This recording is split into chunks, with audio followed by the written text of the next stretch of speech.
નમસ્કાર દર્શક મિત્રો, દિલોક સત્તા શોમાં આપનું સ્વાગત છે।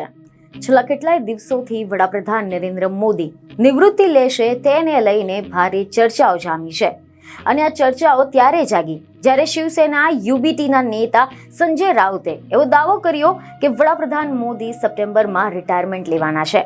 ત્યારે આ બધાની વચ્ચે વડાપ્રધાન ઉત્તર પ્રદેશના મુખ્યમંત્રી યોગી આદિત્યનાથને પોતાની કમાન સોંપવાની અટકળો પણ વહેતી થઈ હતી। વડાપ્રધાન પદના રેસમાં યોગીનું નામ હોવાના કેટલાક અહેવાલો પણ વહેતા થયા હતા। ત્યારે હવે આ મુદ્દે ખુદ મુખ્યમંત્રી યોગી આદિત્યનાથે પ્રતિક્રિયા આપી છે અને જણાવ્યું છે કે રાજનીતિ એ મારી ફૂલ ટાઈમ જોબ નથી।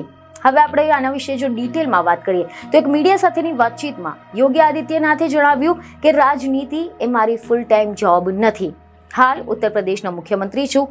ઉત્તર પ્રદેશની જનતા મને અહીંયા લાવી છે, જેથી કામ હાલ અહીંયા ચાલી રહ્યું છે। હું વાસ્તવમાં એક યોગી છું। અમે લોકો જે સમયમાં આવ્યા છે ત્યાં કામ કરી રહ્યા છે, જેની સાથે એક સમય મર્યાદા પણ હશે। જો કે યોગી આદિત્યનાથની આ ટિપ્પણી એવા સમય આવી છે જ્યારે પીએમ મોદીના ઉત્તરાધિકારીની બાબતે ચર્ચાઓએ જોર પકડ્યું છે। પીએમ મોદીએ હાલમાં જ નાગપુર સ્થિત આરએસએસ મુખ્યાલય ગયા હતા અને એના પછી વિપક્ષી દળોએ આ બાબતે ચર્ચાઓ છેડી હતી। અહેવાલ એવા મળી રહ્યા છે કે વડાપ્રધાન નરેન્દ્ર મોદીએ ગત રવિવારે નાગપુર સ્થિત આરએસએસના હેડક્વાર્ટરની મુલાકાત લીધા બાદ શિવસેના યુબીટીના નેતા સંજય રાઉતે એવો દાવો કર્યો હતો કે વડાપ્રધાન પોતાને રિટાયરમેન્ટ એપ્લિકેશન આપવા માટે સંઘના હેડક્વાર્ટર્સ ગયા હતા અને તેઓ સપ્ટેમ્બરમાં નિવૃત્તિ જાહેર કરવાના છે। સંઘ હવે રાષ્ટ્રીય સ્તરે નિવૃત્તમાં ફેરફાર કરવા માંગે છે।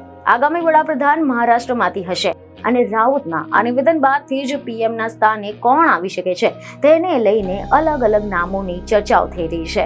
બીજું નહીં, ખબરો સાથે ફરી મળીશું। ધન્યવાદ।